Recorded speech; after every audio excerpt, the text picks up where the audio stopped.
खूनी कुआं। सीमा गर्मियों की छुट्टियों में अपनी नानी के गांव आई थी। सीमा नानी के घर पहुंचने के बाद अपनी नानी के पैर छूती है और उनसे आशीर्वाद लेती है।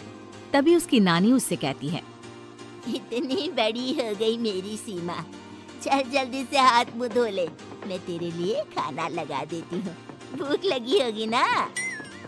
हाँ नानी, भूख तो लग रही है मुझे, आपके हाथ के बने हुए पीले दाल और चावल खाने की। इतना टाइम हो गया है मुझे आपके हाथ का बना हुआ दाल चावल खाए हुए। तू तो नौकरी में व्यस्त थी, तो तुझे कहाँ से टाइम मिलेगा अपनी नानी के लिए? और जब इतने टाइम बाद आई है तो ज्यादा टाइम के लिए रुक कर जाएगी तू। हाँ नानी, इस बार पूरे 2 महीने के लिए आई हूँ। सीमा की नानी अंदर जाकर उसके लिए खाना बनाने लगती है। सीमा कमरे में अकेली होती है, तभी उसे किसी औरत के रोने की आवाज सुनाई देती है। वो कभी खिड़की से बाहर झांकती है तो कभी दरवाजे से बाहर झांकती है। उसे समझ में नहीं आ रहा होता है कि आखिर रो कौन रहा है। तभी नानी खाना लेकर आ जाती है। वो अपनी नानी से कहती है, नानी, कोई औरत रो रही है क्या? मैं जब से यहाँ आई हूँ तब से मुझे यहाँ किसी औरत की रोने की आवाज आ रही है। हे भगवान, कहीं ये वही तो नहीं? बोलो ना नानी। अरे कोई नहीं रो रहा, ये तेरे मन का वहम है। और तू ना अब खाना खा ले, ज्यादा यहाँ वहाँ की बातों में ध्यान मत दिया कर। जल्दी से खाना खा और फिर मेरे साथ आ जा मेरे कमरे में, दोनों बैठकर खूब सारी बातें करेंगे। ऐसे ही अगले दिन सीमा अपनी नानी के साथ गांव के बाजार जा रही होती है। उसी रास्ते में फिर से किसी औरत के रोने की आवाज आती है। वो अपनी नानी से कहती है, अरे नानी, क्या सच में तुम्हें अभी भी किसी औरत की रोने की आवाज नहीं सुनाई दे रही? मुझे किसी औरत की बहुत बुरी तरीके से रोने और चीखने की आवाजें आ रही हैं। मैं बहुत परेशान हूँ नानी, आखिर ये कौन है? मुझे लगता है कि सीमा को शहर भेज देना चाहिए, यहाँ रहना उसके लिए ठीक नहीं। नानी बोलो ना, आप चुप क्यों हो जाते हो? सीमा, तू घर चल, मुझे तुझसे बहुत जरूरी बात करनी है। नानी सीमा को घर ले आती है और सीमा से कहती है, सीमा, कल सुबह तू शहर वापस चली जाएगी। अरे अचानक? आखिर क्या बात है नानी, आप मुझे ऐसे जाने को क्यों कह रही हो? मैं बस जो कह रही हूँ उस पर ध्यान दे। तू कल सुबह यहाँ से चली जाएगी, और ये बात मैं कोई मजाक में नहीं बोल रही। तू कल जाएगी तो मतलब जाएगी। अरे नानी, चली जाऊंगी मैं, ठीक है, पर आखिर बात क्या है ये तो बता दो। मम्मी से कोई बात हुई है या फिर मुझसे कोई गलती हुई है जो तुम मुझे अचानक से जाने के लिए बोल रही हो?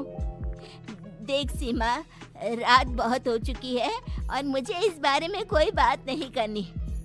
चल, अब चल के मेरे साथ सो जा। सुबह की बस पकड़कर तुझे शहर भी तो जाना है। सीमा को अपनी नानी का ऐसा व्यवहार देखकर बहुत ही अजीब लगता है। उसे कुछ समझ में नहीं आ रहा होता है कि आखिर उसकी नानी उसे अचानक से गांव छोड़कर जाने के लिए क्यों कह रही है। ये सारी बातें सोचते सोचते सीमा की आंख लग जाती है और वो अपनी नानी के साथ सो जाती है। ऐसे ही आधी रात को सीमा को फिर से किसी औरत की रोने की आवाज सुनाई देती है। वो उस औरत की आवाज सुनकर बार बार करवटें बदल रही होती है और तभी उसे सपने में भी एक अजीब सी औरत की परछाई दिखाई देती है, जो इतना चीख चीख कर रो रही होती है कि सीमा डरकर उठ जाती है। वो पूरे पसीने पसीने हो रही होती है। वो अपने आसपास देखती है तो घर में बिल्कुल शांति का माहौल होता है। सीमा घबरा जाती है। वो अपनी नानी को जगाने की कोशिश करती है, मगर उसकी नानी नहीं जगती। सीमा को फिर से उस औरत की रोने की आवाज सुनाई देती है। आखिरकार सीमा अपने आप को रोक नहीं पाती और वो घर का दरवाजा खोलकर बाहर निकलती है। आखिर ये माजरा क्या है? आज तो मैं पता करके रहूंगी। अब आवाज का पीछा करते हुए सीमा आधी रात को गांव की चौपाल के पास बने कुएं के पास पहुंच जाती है, जहां कुएं की चारों ओर बेड़ियां लगी होती हैं। उन बेड़ियों में लगे हुए ताले के साथ एक लाल रंग का कपड़ा और माता रानी का कलावा बंधा होता है। उस कुएं में से सीमा को किसी के रोने की आवाज आती है। सीमा परेशान हो जाती है। इस कुएं में कौन है? कौन है यहाँ? सुनो, कौन है? कौन रो रहा है? वो चिल्ला चिल्ला कर पूछती है और साथ ही लोगों को जगाने की कोशिश करती है, मगर किसी को भी उसकी आवाज सुनाई नहीं देती। अब सीमा खुद उस कुएं के पास की बेड़ियों और तालों को खोलने की कोशिश करती है और किसी तरह कुछ देर की मशक्कत के बाद सीमा उसको खोल भी देती है। और जैसे ही वो कुआं खोलकर उसके अंदर झांकती है, सीमा उस कुएं में गिर जाती है। इतने में उसकी नानी की नींद भी खुल जाती है और सीमा को पास ना देखकर नानी परेशान हो जाती है। नानी घबराकर पूरे घर में उसे ढूंढने की कोशिश करती है, जिसके बाद उसकी नानी और सभी लोग उस खूनी कुएं के पास जाते हैं और सीमा की नानी कुएं के पास खड़ी होती है। सभी गांव वालों और सीमा की नानी को सीमा के चिल्लाने की आवाज आती है। बचाओ, कोई मुझे बचाओ। मेरी बच्ची, हम आ गए, हम तुझे बचा लेंगे। नानी, मुझे यहाँ बहुत डर लग रहा है। यहाँ इंसान की कटी हुई मुंडिया, हाथ, पैर और कंकाल है और खून भी है। नानी, मुझे डर लग रहा है। आप सब मेरी मदद कीजिए, नहीं तो ये खूनी कुआं मेरी बच्ची को भी खा जाएगा। अरे मुझे तो ये समझ में नहीं आ रहा कि आखिर इस खूनी कुएं को खोला किसने। सालों पहले इसको इतनी मुश्किलों के बाद तांत्रिक बाबा ने बंद किया था। अरे पूरा गांव खूनी कुएं के बारे में अच्छे से जानता है, तो कोई भी जानबूझकर तो ऐसा करेगा नहीं।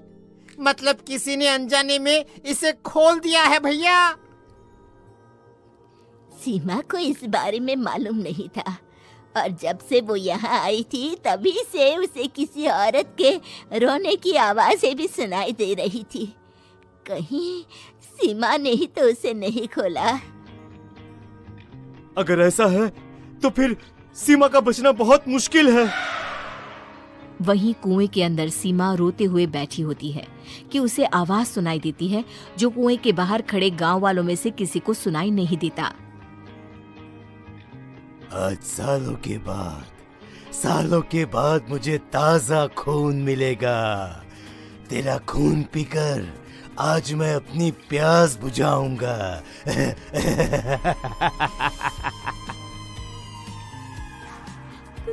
कौन है? कौन है? मत मारो प्लीज, मुझे जाने दो प्लीज। मैंने किसी का क्या बिगाड़ा है? वो तुझे मरने के बाद पता चल ही जाएगा। जितने में गांव वाले और सीमा की नानी कुछ सोच पाते, उतने में उन्हें सीमा के चिल्लाने की आवाज आती है और अगले ही पल सब शांत हो जाता है। क्या हुआ? सीमा, मेरी बेटी। माफ करना बहन, लेकिन अब सीमा वापस नहीं आएगी। हमें एक बार फिर से कुएं को बंद करना होगा। गांव वाले तभी तांत्रिक को बुलाकर लाते हैं। एक बार फिर अपनी शक्ति से तांत्रिक बाबा उस कुएं को हमेशा हमेशा के लिए बंद कर देते हैं और वहां एक बोर्ड लगा दिया जाता है कि यहाँ आना मना है।